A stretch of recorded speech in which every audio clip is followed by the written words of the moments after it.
വളരെ സമർത്ഥനായ ഒരു ഡോക്ടർ. ഒരുപാട് കുടുംബങ്ങൾക്ക്, ദമ്പതികൾക്ക് കുഞ്ഞുങ്ങളുണ്ടാകുന്നതിനാവശ്യമായ വന്ധ്യതാ ചികിത്സയിൽ ചൂഷണങ്ങളിൽ നിന്നെല്ലാം പൊതുവെ മാറി നിന്ന് ചികിത്സിക്കുന്ന ഒരു ഡോക്ടർ. അദ്ദേഹത്തിൻ്റെ ഒരു പേഷ്യൻ്റ് മരിച്ചപ്പോൾ അദ്ദേഹത്തിന് തോന്നി അതിലെൻ്റെ ഒരു കയ്യബദ്ധം കൂടി ഉണ്ട്. ആത്മവിശ്വാസം നഷ്ടപ്പെട്ട് ചികിത്സാ മേഖല ഉപേക്ഷിച്ച് മറ്റു ബിസിനസ് മേഖലകളെക്കുറിച്ച് ചിന്തിച്ച് ദുഃഖിതനായ അദ്ദേഹം വീട്ടിലിരിക്കുന്ന വിവരമറിഞ്ഞപ്പോൾ ഒരു പ്രബോധകൻ അദ്ദേഹത്തെ നേരിൽ കണ്ട് സംസാരിച്ചത് 2 മിനിറ്റാണ്. നിങ്ങളുടെ കയ്യബദ്ധത്താൽ ഒരാൾ മരിച്ചു എന്ന് നിങ്ങൾ വിശ്വസിക്കുന്നു. ആകാശവും ഭൂമിയും എല്ലാം സൃഷ്ടിക്കപ്പെടും മുമ്പ് ഈ വ്യക്തി എപ്പോൾ, എവിടെ, ഏത് സെക്കൻഡിൽ, ഏത് മില്ലി സെക്കൻഡിൽ മരിക്കണമെന്നത് അള്ളാഹു രേഖപ്പെടുത്തി വെച്ചിട്ടുണ്ട്. അത് സംഭവിച്ചു. കയ്യബദ്ധത്താൽ ഒരാൾ, മനഃപൂർവ്വമല്ലാതെ ഒരാൾ നമ്മുടെ കാരണത്താൽ മരണപ്പെട്ടാൽ അതിനുള്ള ഇസ്ലാമിക പ്രായശ്ചിത്തം ഇന്നതൊക്കെയാണ്. അത് ചെയ്യാണ് നിങ്ങൾ വേണ്ടത്. നിങ്ങൾ കാരണം, നിങ്ങളുടെ ചികിത്സ കാരണം അള്ളാഹുവിൻ്റെ അനുഗ്രഹം കൊണ്ട് എത്രയോ കുടുംബങ്ങളിൽ സന്തോഷം വിടർന്നിട്ടുണ്ട്. ഇത് വലിയ ചൂഷണമുള്ളൊരു മേഖലയാണ്. അവിടെ വലിയ രീതിയിൽ നിങ്ങൾ ചെയ്യുന്ന നന്മകൾ നിൽക്കാൻ പാടില്ല. ഇതായിരുന്നു ആ 2 മിനിറ്റ് കൊണ്ട് ഈ പ്രബോധകൻ സംസാരിച്ചത്. ഡിപ്രഷനോടുകൂടെ വിഷാദരോഗിയായി വീട്ടിലിരിക്കുന്ന മനുഷ്യൻ ഇന്ന് ചികിത്സാ മേഖലയിൽ വീണ്ടും സജീവമായി രംഗത്തുണ്ട്. ഞാൻ പറയുന്നത്, നമ്മുടെ നാവ് ഗുണപരമായി ഉപയോഗിക്കാൻ ശ്രമിക്കുമ്പോൾ സംഭവിക്കുന്ന കാര്യമാണിത്. ഗുണപരമായി ഉപയോഗിച്ചപ്പോൾ ആ വ്യക്തിക്ക് ജീവിതത്തിൽ പുതിയ കുളിരും തണലും ആശ്വാസവും പിടിച്ചെഴുന്നേറ്റ് മുന്നോട്ട് പോകാനുള്ള കരുത്തുമുണ്ടായി. നാവിനെ ഉപയോഗിക്കേണ്ടത് ഇങ്ങനെയാണ്. കഴിഞ്ഞ ഖുത്ബയിൽ നാവിനെ തെറ്റായി ഉപയോഗിക്കുന്നതിൻ്റെ ചില കാര്യങ്ങൾ നമ്മൾ പറഞ്ഞിട്ടുണ്ടായിരുന്നു.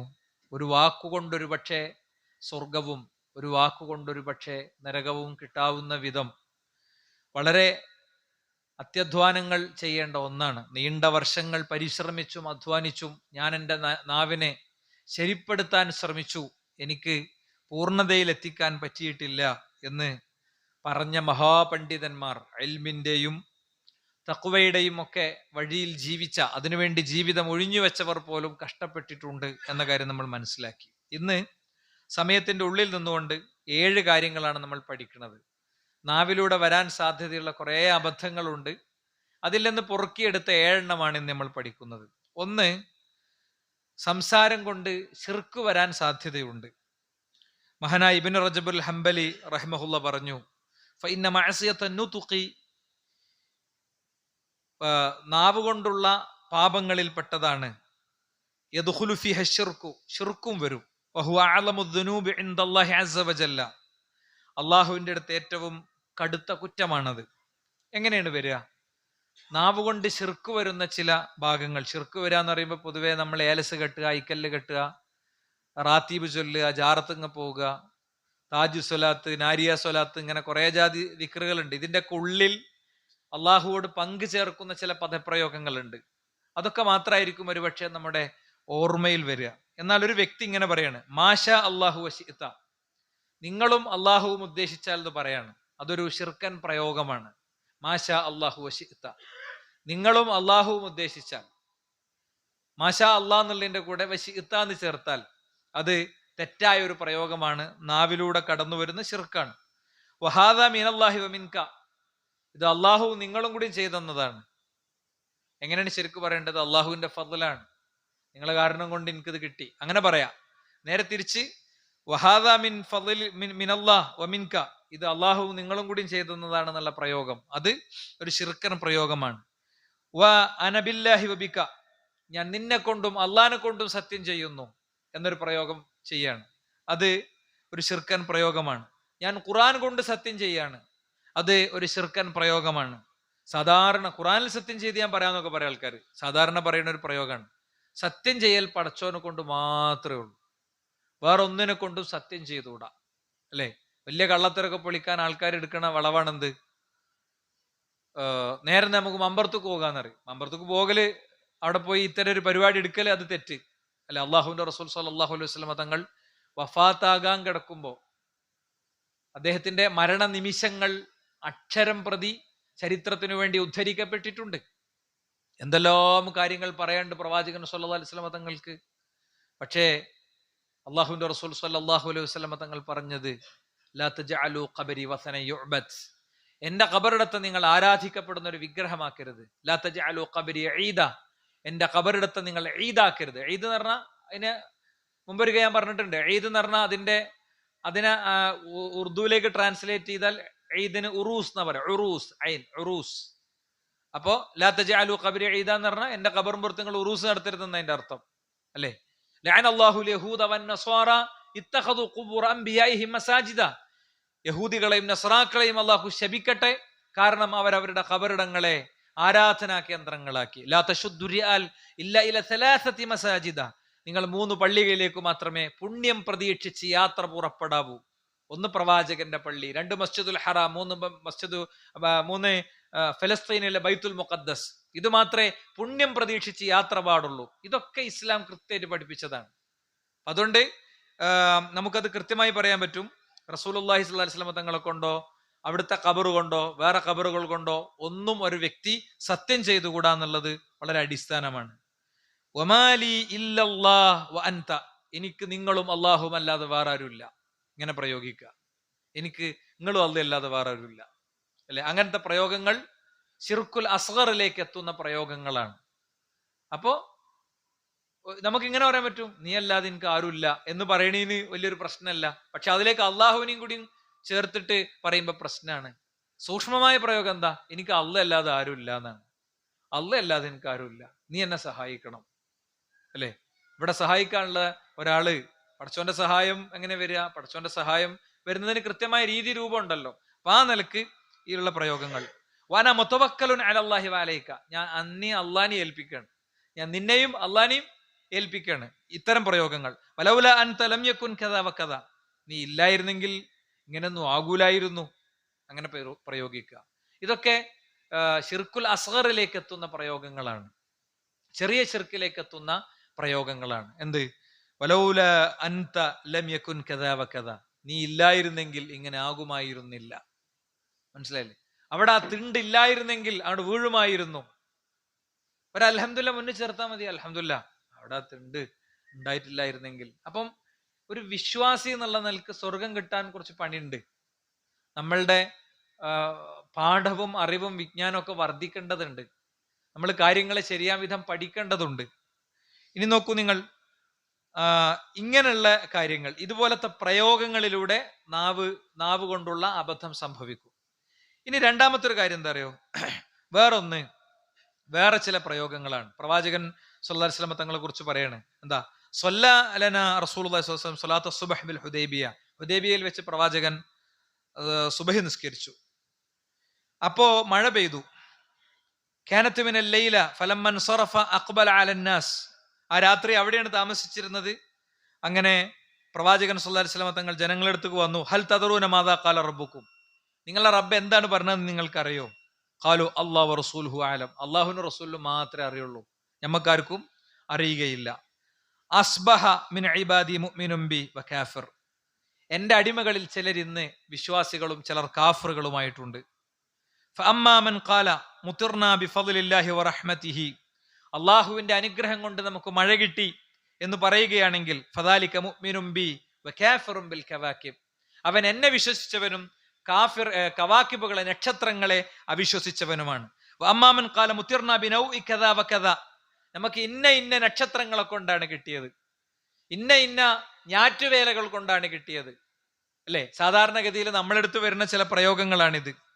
അപ്പോ ആ വ്യക്തി എന്ത് ചെയ്തു? അവൻ എന്നിൽ കുഫ്ർ ചെയ്യുകയാണ് ചെയ്തത്, എന്നിൽ കുഫ്ർ ചെയ്യുകയാണ് ആ വ്യക്തി ചെയ്തത്. എന്താണ്? ബി തുലൂഇ നുജൂമി കദാ, ഇന്ന നക്ഷത്രം ഉദിച്ചതുകൊണ്ട്, അല്ലെങ്കിൽ ഔ ഗിയാബി നജ്മി കദാ, ഇന്ന നക്ഷത്രം അസ്തമിച്ചതുകൊണ്ട് അല്ലെ. അങ്ങനത്തെ പ്രയോഗങ്ങൾ സൂക്ഷിക്കണം എന്നാണ്. വഹുവല്ലദീ യുനസ്സിലുൽ ഗൈസ, അല്ലാഹുവാണ് മഴ വർഷിപ്പിക്കുന്നത് അല്ലെ. വഹുവല്ലദീ അർസല റിയഹ ബുശ്റൻ ബൈന യദൈ റഹ്മതി, അല്ലാഹുവിന്റെ മഴ വർഷിക്കും മുമ്പ് കാറ്റിനെ അയക്കുന്നത് അല്ലാഹുവാണ്. ഫൻദുർ ഇലാ ആസാരി റഹ്മത്തില്ലാഹ് കൈഫ യുഹ്യിൽ അർള ബഅദ മൗതിഹാ. അള്ളാഹുവിന്റെ അനുഗ്രഹങ്ങളിലേക്ക് നീ ഒന്ന് തിരിഞ്ഞു നോക്ക്, എങ്ങനെയാണ് നിർജീവമായ ഭൂമിയെ അള്ളാഹു സജീവമാക്കും. ഒക്കെ അള്ളാഹുവിന്റെ വിശേഷണങ്ങളാണ്. അത് ഇന്ന ഞാറ്റുവേലയിലേക്ക്, ഇന്ന നക്ഷത്രത്തിലേക്ക് എന്നൊക്കെയുള്ള ഇത്തരം പ്രയോഗങ്ങൾ. നമ്മളൊരു സങ്കര സമൂഹത്തിൽ ജീവിക്കുമ്പോൾ വ്യത്യസ്ത മതങ്ങളുടെ വിശ്വാസങ്ങളും അനുഷ്ഠാനങ്ങളൊക്കെ നമ്മുടെ അടുത്തേക്ക് വരും. അത് അത്തരം വാക്കുകളും പ്രയോഗങ്ങളൊക്കെ സൂക്ഷിക്കണം. മനുഷ്യ സൗഹാർദ്ദം ഈ നാട്ടിൽ വേണമെന്നുള്ളിൽ ആർക്കും തർക്കമില്ല. മനുഷ്യർ തമ്മിലുള്ള സൗഹാർദ്ദവും പാരസ്പര്യവും ഒക്കെ മനുഷ്യനായി ചെയ്യേണ്ടിടത്ത് ഒരു വ്യത്യാസമല്ല. അള്ളാഹുവിന്റെ റസൂൽ സല്ലല്ലാഹു അലൈഹി വസല്ലം തങ്ങൾ അയൽവാസി പട്ടിണി കിടക്കുമ്പോൾ അത് മുസ്ലിമായ അയൽവാസിയാണോ എന്ന് നോക്കാൻ പറഞ്ഞിട്ടില്ല, അല്ലെ? നിന്റെ വീടിന്റെ മേൽക്കൂര കൊണ്ട് മറ്റുള്ള ആൾക്ക് ബുദ്ധിമുട്ടുണ്ടാകരുത് എന്ന് ഈത്തപ്പന കുടിലുകൾ മാത്രമുള്ള മദീനയിൽ 100-150 നില ഫ്ലാറ്റ് കെട്ടിടങ്ങൾ വരാത്ത മദീനയിൽ വെച്ച് റസൂലുള്ള പറയുമ്പോ അവിടെ ജാതി മതമൊന്നും നോക്കിയിട്ടില്ല. നിന്റെ അടുത്തുള്ള കറി വർദ്ധിപ്പിച്ചിട്ടാണെങ്കിലും അയൽക്കാരന് കൊടുക്കണം എന്ന് പറഞ്ഞപ്പോ പ്രവാചകനോട് ജാതി മതമൊന്നും നോക്കിയിട്ടില്ല. പക്ഷേ അനുഷ്ഠാനങ്ങൾക്ക്, ആചാരങ്ങൾക്ക് ഇസ്ലാം വളരെ കൃത്യമായി ഈ അനുബന്ധം പഠിപ്പിച്ചിട്ടുണ്ട്. അതുകൊണ്ടാണ് ആശൂറാവ് പഠിപ്പിച്ചപ്പോ താസുവാവ് പഠിപ്പിച്ചത്. അനുഷ്ഠാനങ്ങൾ ജൂതനോട് സാമ്യതപ്പെട്ടു വരരുത് എന്ന നിലക്കാണ്. അപ്പൊ അത് പറയുമ്പോ എന്ത് ചെയ്യാൻ പാടില്ല? അത് മതസൗഹാർദ്ദത്തിനെതിരാന്ന് പറയാൻ പാടില്ല. മതസൗഹാർദ്ദം ഉണ്ടാകാൻ വേണ്ടി നമ്മളെ നാട്ടിൽ ഏതെങ്കിലും ഒരു ഗോപാലൻ പള്ളിയിൽ ഒന്ന് ജുമാക്ക് പങ്കെടുക്കണം എന്ന് പറയാൻ പറ്റുമോ? അയാൾ എന്ത് ചെയ്യണം? 2 റക്അത്ത് നിസ്കരിക്കണം എന്ന് പറയാൻ പറ്റുമോ? അതേപോലെയാണ് അവരുടെ അനുഷ്ഠാനങ്ങളിൽ നമ്മൾ പോയി പങ്കെടുത്താലേ മതസൗഹാർദ്ദമാവുകയുള്ളൂ. അത്തരമൊരു മേഖലയെ കുറിച്ച് സംസാരിക്കുന്നവൻ ഇവിടുത്തെ സോഷ്യൽ ഫാബ്രിക്കിനെ അറ്റാക്ക് ചെയ്യുന്ന ആളാണ് എന്ന് പറയുന്ന ഒരു തരം സെക്കുലർ ഫാസിസം നമ്മുടെ നാട്ടിൽ നിലനിൽക്കുന്നുണ്ട്. ആ സെക്കുലർ ഫാസിസത്തിന് ഒതുങ്ങിക്കൊടുക്കാൻ തൽക്കാലം വിചാരിച്ചിട്ടില്ല. മനസ്സിലായില്ലേ? അതുകൊണ്ട് വിശ്വാസിക്ക് നിശ്ചയിച്ച അനുഷ്ഠാനങ്ങൾ, ആരാധനകൾ, രീതികൾ, സമീപനങ്ങൾ അതാണ് അവൻ സ്വീകരിക്കേണ്ടത്. മറ്റുള്ളവരോ അവർക്കുള്ള ആരാധനകളോ അനുഷ്ഠാനങ്ങളോ ഉണ്ട്. അത് രണ്ടും രണ്ടായി നിൽക്കെ തന്നെ, അതിനെ രണ്ടും രണ്ടായി കാണെ തന്നെ, ക്ഷേത്രത്തെയും പള്ളിയെയും രണ്ടും രണ്ടായി മനസ്സിലാക്കിയിരിക്കെ തന്നെ ഈ സൗഹാർദ്ദവും ഈ പാരസ്പര്യവും ഈ സ്നേഹവും പൂർണ്ണമായി നിലനിർത്താൻ നമുക്ക് പറ്റും. നമ്മുടെ മുൻഗാമികൾ അങ്ങനെ കാണിച്ചിട്ടുണ്ട്, അല്ലെ? ഒരേ സമരപന്തലിൽ നിന്ന് ഗാന്ധിജി ക്ഷേത്രത്തിലേക്കും അബുൽ കലാം ആസാദ് പള്ളിയിലേക്കും പോയത്. മതസൗഹാർദ്ദത്തിന്റെ തൂക്കൊപ്പിക്കാൻ വേണ്ടി ഗാന്ധിജി പള്ളിയിൽ വന്ന് നിസ്കരിച്ചിട്ടില്ല. അബുൽ കലാം ആസാദ് ക്ഷേത്രത്തിൽ പോയി അവിടുത്തെ അനുഷ്ഠാനത്തിൽ പങ്കെടുത്തിട്ടില്ല. അതൊക്കെ വേർതിരിച്ച് വ്യവച്ഛേദിച്ച് മനസ്സിലാക്കി പോകുന്ന രീതി ഉണ്ടാകണം. നോക്കൂ, നിങ്ങൾ ചില ഭാഗ്യസംഖ്യകളെ കുറിച്ച് പറയും. സംഖ്യകൾക്ക് വലിയ ശക്തി ഉണ്ട്, ഭാഗ്യസംഖ്യകളുണ്ട്, അല്ലെ? പുതിയ സിം കാർഡ് എടുക്കുമ്പോൾ ഒരു പ്രത്യേകതരം ഭാഗ്യസംഖ്യ, ഫോൺ നമ്പർ എടുക്കുമ്പോൾ, അല്ലെ, വാഹനത്തിന് രജിസ്ട്രേഷൻ വാങ്ങുമ്പോൾ, അതുപോലെ തന്നെ പരീക്ഷയിലെ ഹാൾ ടിക്കറ്റ് കൈ കിട്ടിയാൽ ഭാഗ്യ നമ്പർ ആണോ? ഇതൊക്കെ ചില നക്ഷത്രങ്ങളുണ്ട്. അശ്വതി, ഭരണി, കാർത്തിക, രോഹിണി, ഇങ്ങനെ പോയിട്ട് തിരുവാതിര, പുണർത്തം, പൂയ, ആയില്യം, മകം, പൂരം, ഉത്രം, അത്തം, ഇങ്ങനെ കുറെ ഉണ്ട്. ഇതിന്റെയൊക്കെ അനുബന്ധങ്ങളായിട്ടാണ് ഈ അക്കങ്ങൾ വരുന്നത്. അത് വിശ്വസിക്കുന്ന ആളുകൾക്ക് ആ വിശ്വാസത്തെ മാനിക്കാം. നമ്മൾ ആ വിശ്വാസത്തെ അപഹസിക്കാനോ പരിഹസിക്കാനോ ഒന്നും പോകുന്നില്ല. പക്ഷേ അത് മനുഷ്യബുദ്ധിയോടും മനുഷ്യൻ മനസ്സിലാക്കിയ കാര്യങ്ങളോടും യോജിച്ചു വരുന്നില്ല എന്നതും, പ്രാർത്ഥനകളും അനുഷ്ഠാനങ്ങളും ഒക്കെ അള്ളാഹുവിനാണ് കൊടുക്കേണ്ടത് എന്നും, ആ അള്ളാഹുവാണ് എല്ലാവരും സൃഷ്ടിച്ചത്, അല്ലെ? ഈസാ അലൈഹി സ്വലാമിനെ സൃഷ്ടിച്ചത്, മുഹമ്മദ് റസൂലുള്ളാഹി സ്വല്ലല്ലാഹു അലൈഹി വസല്ലം തങ്ങളെ സൃഷ്ടിച്ചത്, ശ്രീരാമനെ സൃഷ്ടിച്ചത്, പിന്നെ അങ്ങനെ ആരാധിക്കപ്പെടുന്നവരും അല്ലാത്തവരുമായ എല്ലാവരും സൃഷ്ടിച്ചത് പടച്ചോനാണ്. എല്ലാവരും സൃഷ്ടിച്ചത് പടച്ചോനാണ്. ആ പടച്ചോനെ ആരാധിക്കണം എന്ന് പറയുന്നത്, ശ്വാസവായു തരുന്ന റബ്ബിനെ ആരാധിക്കണം എന്ന് പറയുന്നത് യാതൊരു വർഗീയതയില്ലാത്ത വിശ്വാസമാണ്, അല്ലെ? യാതൊരു വർഗീയതയും ഇല്ലാത്ത വിശ്വാസമാണ്. അപ്പോ അങ്ങനത്തെ ചില കാര്യങ്ങൾ ഇതിൽ നമ്മൾ ഉൾക്കൊള്ളണം. ഒന്നാമത് ഞാൻ പറഞ്ഞു നിർത്തുന്നത് എന്താണ്? വാക്കുകൾ കൊണ്ട് വിശ്വാസത്തിന്റെ അതിർവരമ്പുകൾ ലംഘിക്കപ്പെടുന്ന സാഹചര്യങ്ങൾ ഉണ്ടാകാനുള്ള സാധ്യതയുണ്ട്. അത് കൃത്യമായി പഠിച്ചു മനസ്സിലാക്കണം. രണ്ടാമത് നാവ് കൊണ്ടുവരുന്ന പ്രശ്നമാണെന്ത്?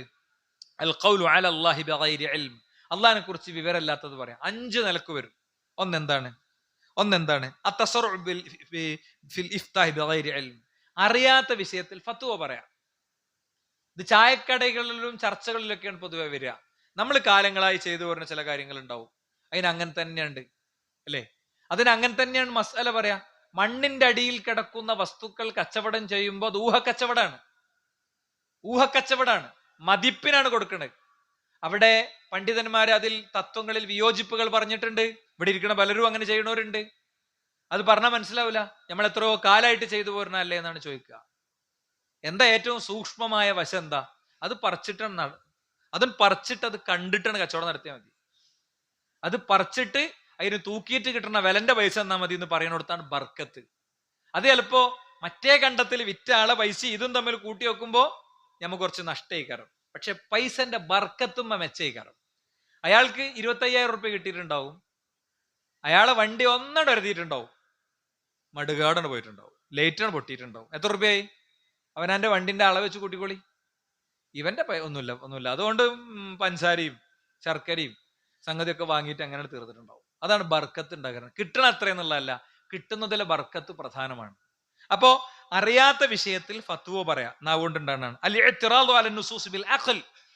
പിന്നെ ചില ഹദീസോ ചില ആയത്തോ ഒക്കെ കാണുമ്പോൾ നമ്മളെ ബുദ്ധിക്ക് അത് പൂർണ്ണമായി ഉൾക്കൊള്ളാൻ കഴിയാതിരിക്കും, അതിനെപ്പറ്റി വർത്താനം പറയാം. വളരെ ശ്രദ്ധിക്കണം.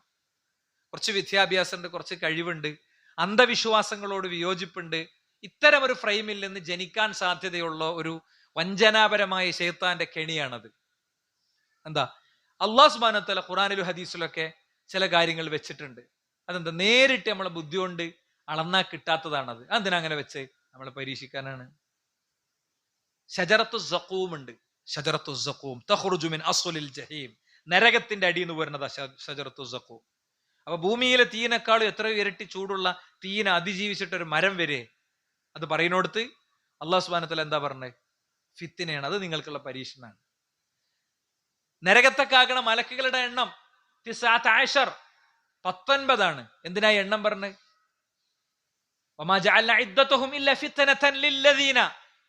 അവിശ്വാസികൾക്കുള്ള ഒരു പരീക്ഷണമായിട്ടാണ്. അപ്പൊ അവര് പറഞ്ഞു 19 ആളുള്ളൂ, ഞങ്ങൾ ഖുറൈശികളുടെ കൂട്ടത്തിലെ ഒരൊറ്റ ആള് വിചാരിച്ച 19 ആളെ അടിച്ചു താഴും. അപ്പം ബുദ്ധി കൊണ്ടുള്ള ചില കളികൾ അല്ലെ, അതും ഇതിൽ നമ്മൾ സൂക്ഷിക്കേണ്ടതാണ്. എന്നാൽ നസ്സ് സ്ഥിരപ്പെട്ട ഒരു വിഷയത്തിൽ ഒന്നും ബുദ്ധിക്കെതിരല്ല. നമ്മൾ ചിലപ്പോൾ അത് അങ്ങനെ തന്നെ കണ്ടെത്തിയിട്ടുണ്ടാകൂല. ഇപ്പൊ ഉദാഹരണം പറഞ്ഞു കഴിഞ്ഞാല് 2010 വരെ മോഡേൺ സയൻസ് എത്തിയിരുന്ന ഒരു ധാരണ, ഒരു പിതാവിന്റെ ശരീരത്തിൽ നിന്ന് ബീജവും മാതാവിന്റെ ശരീരത്തിൽ നിന്ന് അണ്ഡവും കൂടിച്ചേരുന്ന ആ സമയത്തു തന്നെ ആണും പെണ്ണും രൂപപ്പെടുന്നു. എക്സും XY ക്രോമസോമുകളുടെ സങ്കലനത്തിൽ നിന്ന് ഇത് സംഭവിക്കുന്നു എന്ന് വിശ്വസിച്ചിരുന്നു. എന്നാലോ ഹദീസിലുള്ള എന്താ? ഹദീസിലുള്ളത് ഒരു നിശ്ചിത ദിവസം കഴിയുമ്പോൾ മലക്ക് വരും. മലക്ക് വന്നിട്ട് അള്ളാഹിനോട് ചോദിക്കും, ഇതിന് ആണാക്കണോ പെണ്ണാക്കണോ? അപ്പോ നിരീശ്വരവാദികളൊക്കെ ഇത് വളരെ എടുത്തിട്ടടിക്കുകയും ഭയങ്കര പരിഹസിക്കുകയും ചെയ്തിരുന്നു. കേരളത്തിലെ ഒരു കാലഘട്ടത്തിലെ ശക്തനായ നിരീശ്വരവാദി എടമറുകിന്റെ പുസ്തകത്തിലൊക്കെ ഇതിനെ നിശിതമായി വിമർശിച്ചിരുന്നു. എന്നാൽ 2010 കൂടെ മോഡേൺ സയൻസ് എത്തിയ ധാരണ എന്താണ്? മലക്കിനെ കണ്ടില്ല. മോഡേൺ സയൻസ് തപ്പിയിട്ട് മലക്കിനെ കണ്ടില്ല. പക്ഷേ ചേരുമ്പോൾ തന്നെ ആണും പെണ്ണും തീരുമാനിക്കപ്പെടുന്നില്ല. നിശ്ചിത ദിവസം 40 ചില്ലാനം ദിവസം കഴിയുമ്പോഴാണ് അത് സംഭവിക്കുന്നത് എന്നത്. 40 യൗമ ആകുമ്പോഴാണ്, 40 ദിവസം കഴിയുമ്പോഴാണ് സംഭവിക്കുന്ന ഹദീസിലെ കൃത്യപ്രയോഗം. അത് തെളിഞ്ഞു. അപ്പൊ നമ്മുടെ ബുദ്ധിക്ക് ചില വരികൾ എതിരാണെന്നുള്ളത് കൊണ്ട് നമ്മൾ അതിനെക്കുറിച്ച് വർത്തമാനം പറഞ്ഞാൽ ബുദ്ധിമുട്ടാകും കേട്ടോ. വർത്തമാനം പറഞ്ഞാൽ ബുദ്ധിമുട്ടാകും. വേഗം മനസ്സിലാകുന്ന ഉദാഹരണം ഞാൻ പറയാം. അപ്പൊ പല്ലിയുമായി ബന്ധപ്പെട്ട് പ്രവാചകന്റെ ചില ഹദീസുകളുണ്ട്. ആ ഹദീസ് നമുക്കത് തലക്ക് ഉൾക്കൊള്ളാൻ പറ്റില്ല, നമ്മൾ മൗനം അവലംബിക്കുക.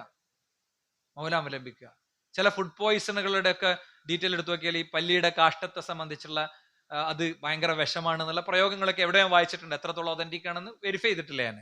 അപ്പൊ പല്ലിനെ കൊല്ലുന്നതുമായിട്ട് ബന്ധപ്പെടുമ്പോ അതിൽ പോയി വർത്തമാനം പറഞ്ഞ് നമ്മുടെ വിശ്വാസം നഷ്ടപ്പെടുക. എന്തിനാ പഠിച്ചവൻ അങ്ങനെ കൊണ്ടുവന്ന്? വിശ്വാസം എന്ന് പറയുന്നത് എന്താ? 100 കണക്കിന് പോയിന്റുകൾ തെളിഞ്ഞ ബുദ്ധിക്ക് ബോധ്യപ്പെടുന്നതാണ്. മനുഷ്യന്റെ സൃഷ്ടിപ്പ്, മലകൾ, ജീവജാലങ്ങൾ, ഇതൊക്കെ പടച്ചോനുണ്ട് എന്നും അതൊക്കെ ഈ ഖുർആൻ ഹക്കാണെന്നും പരലോകം ഉണ്ടെന്നും ബോധ്യപ്പെടുത്തി തരുന്നതാണ്. എന്നാൽ കുറച്ച് കാര്യങ്ങൾ നേരിട്ട് നമ്മളെ തലക്ക് കൊള്ളണതാവൂല. അപ്പൊ നമ്മൾ എന്ത് ചെയ്യാ? എന്റെ ബുദ്ധി കൊണ്ട് മനനം ചെയ്ത് കണ്ടെത്താവുന്ന 100 കണക്കിന് കാര്യങ്ങളിൽ എനിക്ക് ബോധ്യപ്പെട്ടിട്ടുണ്ട്. അതുകൊണ്ട് എന്റെ തലക്ക് ബോധ്യപ്പെടാത്ത ചിലതുണ്ട്, അതെനിക്ക് പരീക്ഷണമാണ്, പടച്ചോൻ പറഞ്ഞതാണ്, ഞാൻ സ്വീകരിക്കും. അതാ സ്റ്റാൻഡ്. അതാ വിശ്വാസിക്കുണ്ടാകേണ്ട സ്റ്റാൻഡ്.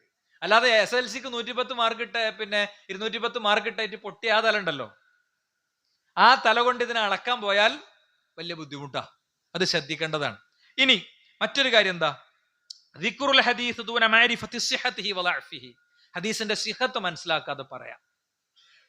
പലപ്പോഴും ഈ ഫളായിലുകൾ, മഹത്വങ്ങൾ, ഫളായിലുകൾ, നിസ്കാരത്തിന്റെ മഹത്വം, ഇങ്ങനത്തെ കാര്യങ്ങൾ നിരന്തരം പറയുന്ന ചില സഹോദരന്മാരുണ്ട്. അവര് പലപ്പോഴും ഈ ഹദീസിന്റെ സിഹത്തിനെ കുറിച്ച് പലപ്പോഴും ചിന്തിക്കലില്ല. പ്രവാചകൻ സല്ലല്ലാഹു അലൈഹി വസല്ലം തങ്ങൾ പറയാത്ത കാര്യം റസൂലുള്ളാഹിയിലേക്ക് ചേർത്ത് പറഞ്ഞാൽ ഫലയതബവ മഖഅദഹു മിനന്നാർ, അവന്റെ സ്ഥാനം നരകാണെന്നാണ്. അല്ലേ? ഇല്ലാത്ത മഹത്വങ്ങൾ ഉണ്ടാക്കി പറയാം, ഹദീസ് ദഈഫായ ഹദീസ് പറയാം. അങ്ങനെ അത് നമ്മൾ വളരെ ശ്രദ്ധിക്കേണ്ടതാണ്. അതുപോലെ തന്നെ തസ്ഫീഹു ആറാ അഇമ്മത്തുൽ ഇസ്ലാം, ഇസ്ലാമിലെ മഹാപണ്ഡിതന്മാരുടെ അഭിപ്രായങ്ങളെ സംബന്ധിച്ച് നമ്മളെ മിനിമം ബുദ്ധി കൊണ്ട് വർത്താനം പറയാം. അവരാഴത്തിൽ പഠിച്ച് മനസ്സിലാക്കി പറഞ്ഞു പോയെടുത്ത് ചിലത് അബദ്ധം ഉണ്ടാകും. അബദ്ധം ഉണ്ടെങ്കിൽ ആ അബദ്ധം സ്വീകരിക്കേണ്ട ഒരു ഉത്തരവാദിത്വം ആർക്കുമില്ല. ഉണ്ടോ? ഒരു ഉത്തരവാദിത്വമല്ല. അത് പണ്ഡിതന്മാരൊക്കെ പറഞ്ഞു കഴിഞ്ഞിട്ടുണ്ട്. എന്റെ കിതാബിലുണ്ട്, ഞാനുണ്ട് എന്ന് പറഞ്ഞ് സ്വീകരിക്കണ്ട. എന്താണോ അള്ളാഹു റസൂൽ പറഞ്ഞത് അതാണ് എന്റെ മൻഹജ്, അതാണ് എന്റെ മാർഗം എന്നവർ പറഞ്ഞിട്ടുണ്ട്. എന്നാൽ അവരെ പരിഹസിക്കുന്ന രീതികൾ സ്വീകരിക്കുക. അതുപോലെ തന്നെ അൽ കലാമു ബിദ്ദീനി അല ഹസ്ബൽ ഹവ വദ്വൻ, ഊഹത്തിന്റെയും ഇച്ഛയുടെയും അടിസ്ഥാനത്തിൽ ദീന് പറയാം. എനിക്കൊരു കാര്യം നേടണം, അതിനനുസരിച്ച് ഞാൻ മസ്അല പറയാം. എനിക്കൊരു കാര്യം നേടണം. എന്താണ്? എനിക്കിപ്പോ കുട്ടികൾ സാധാരണ ഇപ്പോ കഴിഞ്ഞ ദിവസം എനിക്ക് വന്നൊരു കോളാണ്, മുടി ഇങ്ങനെ വളർത്തുകയാണ് കുട്ടി വെട്ടാതെ. അപ്പം വേഗം പോയിട്ട് വാപ്പനോട് ചോദിക്കാം, നബിയുടെ മുടി നീണ്ട മുടിയായിരുന്നില്ലേ? ഓനപ്പോ നബിന്റെ സുന്നത്തിട്ടാനാ? ഓന് ദുൽഖർ സൽമാന്റെ സുന്നത്തിട്ടാനായിരിക്കും അല്ലേ? അപ്പൊ അതിനൊപ്പിച്ച് പറയാം. താടി വളർത്തൽ ഇസ്ലാമിൽ സുന്നത്തായ ഒരു കാര്യമാണ്. സുന്നത്ത് പറയുമ്പോൾ ചെയ്താൽ കൂലിയുള്ളതും ചെയ്തിട്ടില്ലെങ്കിൽ കൂലി ഇല്ലാത്തതെന്നുള്ള സുന്നത്തല്ല. ഇസ്ലാം റസൂലുള്ളാഹി അംറിന്റെ സീഗയിൽ പറഞ്ഞത്, നിർബന്ധപൂർവ്വം നിർവഹിക്കാൻ നിർദ്ദേശിച്ചതാണ്. ഇവിടെ താടി വെക്കാത്ത ആളുകൾ ഇരുന്ന് വിഷമിക്കാൻ വേണ്ടി പറഞ്ഞ അല്ല, ഞാൻ മസ്അല മനസ്സിലാക്കാൻ വേണ്ടി പറഞ്ഞ. അപ്പൊ ഒരാൾ എന്ത് ചെയ്യാ? അത് ചെയ്യാൻ മനസ്സിലാത്ത ഒരാൾ വേഗം അള്ളാഹു ജമീലാണ്, അള്ളാഹ് ഭംഗിയുള്ളവനാണ്, അവൻ ഭംഗിയാണ് ഇഷ്ടപ്പെടുന്നതെന്ന് പറഞ്ഞിട്ട് നേരെ മസ്അല പറയാം. അതാണ് അവന്റെ ഇച്ഛക്കനുസരിച്ച് മസ്അല പറയാന്ന് പറയുന്നത്. അപ്പൊ ഇതുപോലത്തെ കാര്യങ്ങൾ കൊണ്ടൊക്കെ നമുക്ക് നമ്മളെ പരലോകം പോകും. പരലോകം പോണി കള്ളുടിക്കും, വ്യഭിചരിക്കും മാത്രമല്ല പരലോകം പോണ പരിപാടി. ശ്രദ്ധിക്കണം. ഇപ്പൊ രണ്ടാമത്തെ കാര്യത്തിൽ 5 പോയിന്റ് ഞാൻ പറഞ്ഞു. ഇനി മൂന്നാമത്തത്, നാവ് കൊണ്ടുണ്ടാകുന്ന മൂന്നാമത്തെ വിഷയം ഗീബത്താണ്. എന്താണ് ഗീബത്ത്?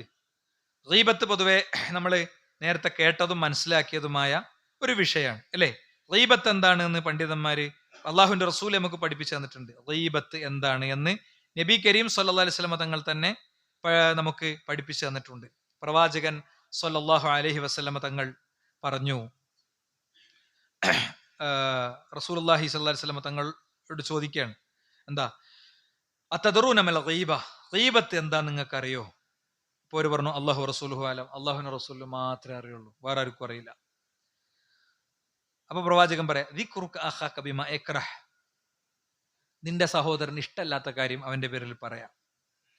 അപ്പൊ ഒരാൾ ചോദിച്ചു, അഫറഅയ്ത ഇൻ കാന ഫി അഖി മാ അഖൂൽ, ഞാൻ പറയുന്ന കാര്യം എന്റെ സഹോദരനുള്ളതാണെങ്കിലോ?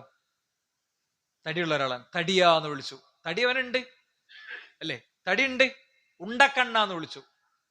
അല്ലെങ്കിൽ അവന്റെ എന്തോ ഒരു കുടുംബത്തിലുണ്ടായ ഒരു സംഭവം, അവന്റെ ജീവിതത്തിൽ പറ്റിയ ഒരു അബദ്ധം, അത് വെച്ചിട്ട് അത് അവന്റെ ഉള്ളതാണെങ്കിൽ, അപ്പൊ പ്രവാചകൻ പറയാണ്, ഇൻ കാന ഫീഹി മാ തഖൂൽ ഫഖദ് യഖ്ബത്ത, ഇഷ്ടല്ലാത്തൊരു കാര്യം അവന്റെ പേരിൽ ഉള്ളത് നീ പറയുകയാണെങ്കിലും നീ ഗീബത്താണ് പറഞ്ഞത്. ഇല്ല യകുൻ ഫീഹി ഫഖദ് ബഹത്ത, ഇല്ലാത്തതാണെങ്കിലും അവന്റെ പേരിൽ നീ ദുരാരോപണം പറയാണ് ചെയ്തത്.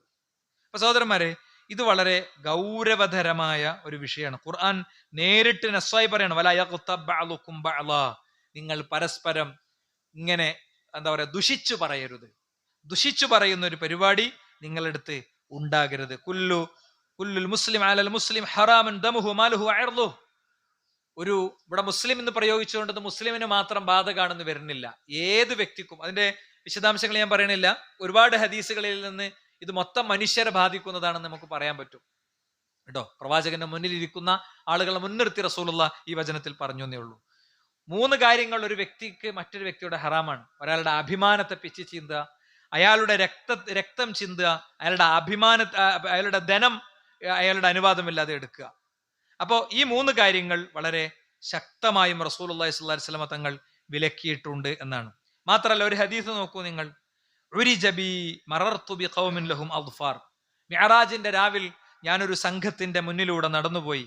അവർക്ക് അൽഫാറു മിൻ നുഹാസ്, അവർക്ക് ചെമ്പിന്റെ നഖങ്ങളുണ്ട്. യഖ്മിഷൂന വുജൂഹഹും വസുദൂറഹും, ആ ചെമ്പിന്റെ നഖങ്ങൾ, കൂർത്ത നഖങ്ങൾ കൊണ്ട് അവരവരുടെ മുഖത്തും നെഞ്ചത്തും ഒക്കെ ഇങ്ങനെ മാന്തി പൊളിക്കാണ്, രക്തം ഇങ്ങനെ വാർന്നൊഴുകാണ്. ഫഖുൽതു മൻ ഹൗലാ യാ ജിബ്രീൽ, അതാരാണ് ജിബ്രീലേ എന്ന് ഞാൻ ചോദിച്ചു.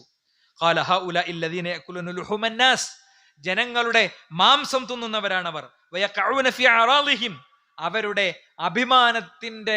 അഭിമാനം പിച്ചു ചീന്തുന്നവരാണവർ. അഭിമാനത്തിന്റെ മേലെ ഇരിക്കണവരാണെന്ന് പറഞ്ഞാൽ അതിമ കൈകാര്യം ചെയ്യണവരാണ്. അപ്പൊ നമുക്ക് എങ്ങനെ ആലോചിച്ചാലും ചിലപ്പോൾ നമ്മളത് കിട്ടൂല. ഇത് ആളുകൾക്കുള്ള വിഷയം തന്നെയാണിത്. ആളുകൾക്കുള്ള വിഷയം തന്നെയാണ്. അമ്മായിമാനെ കുറിച്ച് അപ്പുറത്തെ വീട്ടിലെ മരുവളും ഇപ്പുറത്തെ വീട്ടിലെ മരുവളും ഇങ്ങനെ പറയാം, അല്ലെങ്കിൽ ഒരേ വീട്ടിലെ മരുക്കൾ ഇങ്ങനെ പറയാം. പ്രായമാകുമ്പോൾ അവർക്ക് പ്രായത്തിൻ്റെതായ കുറച്ച് പ്രശ്നങ്ങളും അവരുടെ ജീവിതാനുഭവങ്ങളും അങ്ങനത്തെ പ്രശ്നങ്ങളൊക്കെ ഉണ്ടാവും. അല്ലെ മരുവളെ കുറിച്ച് നടന്നു പറയാം, അല്ലെങ്കിൽ ഒരു മനുഷ്യനെ കുറിച്ച് ഇങ്ങനെ നടന്നു പറയാം. അല്ലേ, എന്താ പോന്റെ കഥ, എന്താ പോളെ കഥ, എന്താ പോലെ അവസ്ഥ, എന്താ പോ കാട്ടിക്കൂട്ടണേ. അത് അവർക്ക് ഇഷ്ടമല്ലാത്ത ഗീബത്താണ്, അവർക്ക് ഇഷ്ടമില്ലാത്ത ഗീബത്താണ്. ആ ഗീബത്ത് പറയുന്നവർക്ക് അള്ളാഹു കൊടുക്കുന്ന ശിക്ഷയെ കുറിച്ചാണ്. നോക്കൂ നിങ്ങൾ, ഇസ്ലാമിനോളം മനുഷ്യന്റെ അഭിമാനത്തിന് സംരക്ഷണം കൊടുത്തൊരു മതേത, അത്രയും ശക്തമായി ഇസ്ലാമിക കാര്യത്തെ. അതാ പണ്ഡിതന്മാർ പറഞ്ഞത്, 20 കൊല്ലം കൊണ്ട് ഞാൻ അള്ളാഹും റസൂലും പറഞ്ഞ പോലെ എന്റെ നാവിനാക്കാൻ ശ്രമിച്ചു, എനിക്ക് പറ്റിയില്ല. അതാണ് ഞാൻ എൻ്റെ കഴിഞ്ഞ ഖുതുബ ആമുഖം പറഞ്ഞു തുടങ്ങിയത്. ഇത് പറയണ ഞാൻ ഇത് പറയാൻ യോഗ്യനല്ല, പറയാണ് നമ്മളിത് മിമ്പറിന്റെ ബാധ്യതയായതുകൊണ്ട് പറയാണ്. ശരിയാകാൻ പറയലും കൂടി നല്ലൊരു വഴിയാണ് എന്ന് ഞാൻ എൻ്റെ കഴിഞ്ഞ ഖുതുബന്റെ ആമുഖത്തിൽ പറഞ്ഞത് അതുകൊണ്ടാണ്. അതുകൊണ്ട് സുഹൃത്തുക്കളെ, എങ്ങനെ വരുമ്പോ എന്താ ചെയ്യണ്ടേ? ഒരാളെ ഗീബത്ത് ഇങ്ങനെ പറഞ്ഞോണ്ടിരിക്കണേ, വേണ്ടടാ, വിട്ടള, എൻ്റെ ലഹുർ അസ്റൊന്നും കൊടുക്കണ്ട, പറയാ, പരസ്പരം ഓർമ്മപ്പെടുത്തുക. നമ്മളോടല്ലേ പറയണേ, അല്ലേ? മറ്റേ ആളെ കുറിച്ചിട്ട് ഇങ്ങനെ പറയാ, വെറുതെ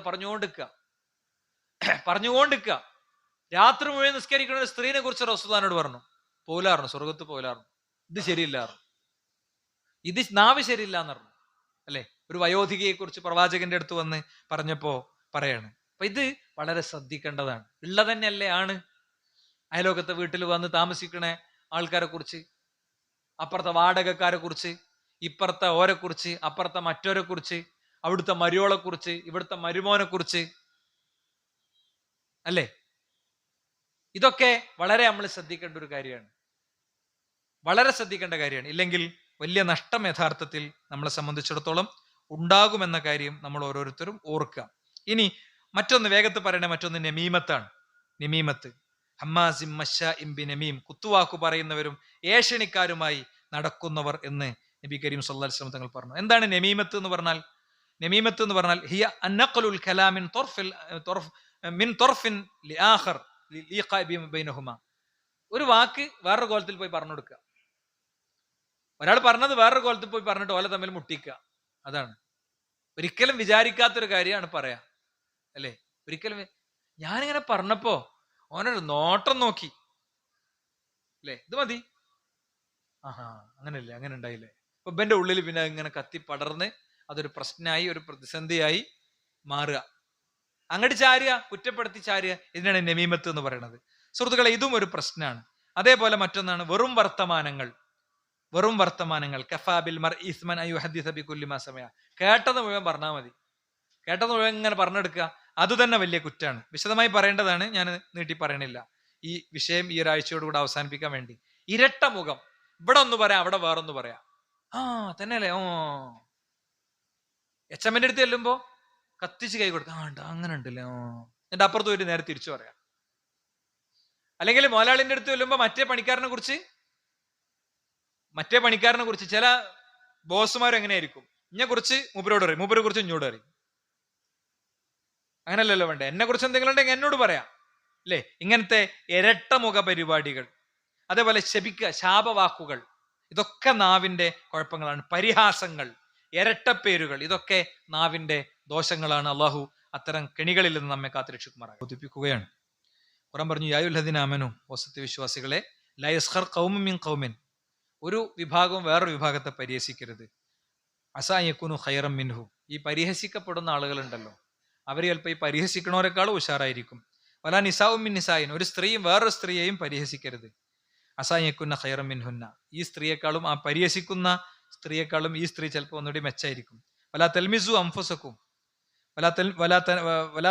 അൻഫുസക്കും വലാ തനാബസു ബിൽ അൽഖാബ്, നിങ്ങൾ അന്യോന്യം എന്ത് ചെയ്യരുത്, നിങ്ങൾ കുത്തിപ്പറയരുത്.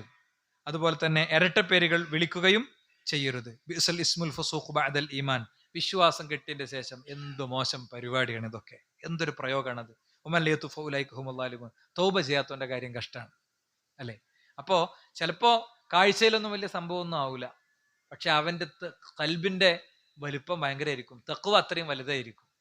ചിലപ്പോ വർത്താനൊന്നും, ചിലപ്പോ സഭയിൽ നമ്മൾ ഇട്ടിട്ട് പടക്കുമ്പോ കളിയാക്കുമ്പോ വർത്താനൊന്നും പറഞ്ഞ് പേരാൻ പറ്റുന്നുണ്ടാവില്ല, പക്ഷേ അയാളുടെ ഉള്ളിൽ പിടക്കുന്ന ഒരു ഹൃദയം ഉണ്ടാകും, അത് നമ്മൾ കാണണം. ചിലപ്പോ വിക്കുണ്ടാകും, ചിലപ്പോ ശാരീരികമായ പരിമിതികൾ ഉണ്ടാകും, ചിലപ്പോ ജന്മസംബന്ധമായ പ്രശ്നങ്ങൾ ഉണ്ടാകും, ജീവിതത്തിൽ എന്തെങ്കിലും ഒരു അബദ്ധം പറ്റിയിട്ടുണ്ടാകും. അതൊക്കെ വെച്ചിട്ട് ആളുകൾ എങ്ങനെ കൈകാര്യം ചെയ്യുന്ന ഒരു രീതി ഒരിക്കലും ശരിയല്ല. റസൂലുള്ളാഹി സ്വല്ലല്ലാഹി അലൈഹി വസല്ലം എന്നാൽ ഒരാൾക്ക് അയാൾ നമ്മളൊരു പേര് വിളിക്കണതിൽ യാതൊരു ആക്ഷേപമില്ല, അയാൾ 100% തൃപ്തനാണെങ്കിൽ അത് ഒഴിവാക്കാൻ ശ്രമിക്കുന്നതോടൊപ്പം അബദ്ധത്തിൽ അത് വരുന്നത് ഒരു കുഴപ്പമല്ല. മനസ്സിലായില്ലേ? അതൊരു കുഴപ്പമല്ല. പ്രവാചകൻ സഫീന എന്ന് വിളിച്ചിരുന്ന ഒരു വ്യക്തി ഉണ്ട്. ഒരാൾ കണ്ടമാനം ലോഡ് ഏറ്റിട്ട് പോവുകയാണ്. അപ്പൊ സഫീനത്ത് എന്ന് പറയുന്നത് കപ്പലിനാണ് സഫീനത്ത് എന്ന് പറയാം. ഒരു കപ്പലോളം എടുത്തല്ലോ, പിന്നെ ഇയാളെ പേര് വിളിച്ചാൽ വിളിയേക്കൂല, നബി വിളിച്ച പേര് വിളിച്ചാൽ മതി. സഫീന, നിങ്ങളെ പേരെന്താ? ആർക്കും പേര് പേരറിഞ്ഞിരുന്നില്ല എന്നാണ്. ഒരു മനുഷ്യൻ അദ്ദേഹത്തിന്റെ പേരറിഞ്ഞിരുന്നില്ല. സഫീന എന്ന് അദ്ദേഹത്തെ വിളിച്ചിരുന്നു എന്നാണ്. നബി വിളിച്ച പേര് വിളിച്ചാൽ മതി. ആര് ചോദിച്ചാലും അദ്ദേഹം പേര് പറഞ്ഞു കൊടുത്തിരുന്നില്ല എന്ന് ഹദീസുകളിൽ കാണാൻ കഴിയും. അള്ളാഹു ജീവിതത്തെ കൂടുതൽ ചിട്ടയോടുകൂടെ കൈകാര്യം ചെയ്യുന്ന തൗഫീഖ് നമുക്ക് പ്രദാനം ചെയ്യുമാറാകട്ടെ. അവന്റെ യഥാർത്ഥ മോമിനുകളിൽ മുഖ്ലിസുകൾ നമ്മൾ ഉൾപ്പെടുത്തുമാറാകട്ടെ. ഈ അടുത്ത ദിവസങ്ങളിലൊക്കെ നമ്മുടെ അടുത്ത് നിന്ന് മരണപ്പെട്ടു പോയ ആളുകളുണ്ട്, അവർക്ക് അവരുടെ ഖബറിടങ്ങളെ അള്ളാഹു വിശാലമാക്കി കൊടുക്കുമാറാകട്ടെ. രോഗികളുണ്ട്, അവർക്ക് അള്ളാഹു അതിൽ നിന്ന് ആശ്വാസത്തെയും ശമനത്തെയും പ്രദാനം ചെയ്യുമാറാകട്ടെ. അല്ലാഹുമ്മ ഗ്ഫിർ ലിൽ മുഅ്മിനീന വൽ മുഅ്മിനാത്ത്, അല്ലാഹുമ്മ അഇസ്ൽ ഇസ്ലാം വൽ മുസ്ലിമീൻ വഅദിൽ ശിർക വൽ മുശ്രിക്കീൻ, റബ്ബനാ ആതിനാ ഫിദ് ദുനിയ ഹസന വഫിൽ ആഖിറതി ഹസന റബ്ബനാ ഖിനാ അദാബന്നാർ. ആമീൻ ആമീൻ ബിറഹ്മതിക.